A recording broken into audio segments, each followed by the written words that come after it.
Hello বন্ধু, আজ আমাদের বলিহারপাড়া গ্রামে যে ইউপি পার্টির হুমায়ুন কবিরের চলে এসেছে বাঁশি। তা দেখতে পাচ্ছেন বাঁশি নেওয়ার জন্য কতটা ছেলেপেলে আগ্রহ। তা বাঁশি দেওয়া হচ্ছে, আর যে ভোট যে দেওয়া হয় সে বোর্ডটাও চলে এসে, যাকে এভিং মেশিন বলা হয়, সেটাও চলে এসেছে তার ডেমো দেখানোর জন্যে। আর আমি দেখাবো। আর এটা হচ্ছে আমাদের 1 নম্বর অঞ্চল, যেটা হুমায়ুন কবিরের অঞ্চল, সেমই অঞ্চল, এটা বলিহারপাড়া গ্রামের। বাঁশি চলে এসেছে, আর দেখতে পাচ্ছ সবাই আগ্রহ বাঁশি নেওয়ার জন্যে। তা আমি দেখাচ্ছি, এই সব বাঁশি দিচ্ছে। আর দেখতে পাচ্ছ হাতে আছে, আমাদের গ্রামের ছেলে হাতে আছে এটা এভিং মেশিন, যেটা ডেমো দেখাই, যারা হয়তো অনেক পাড়াতে আমাদের গ্রামে যারা বুঝবে না তাদেরকে বোঝানোর জন্যে।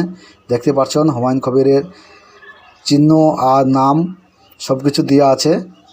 দেখতে পাচ্ছেন হুমায়ুন কবির 7 নম্বরে সুইচ টিপে দিল, ভোট হয়ে গেল। মানে লাল বাটন টিপা মানে, কালো বাটন টিপা মানে লাল সুইচের চলে এলে ভোট হয়ে গেল।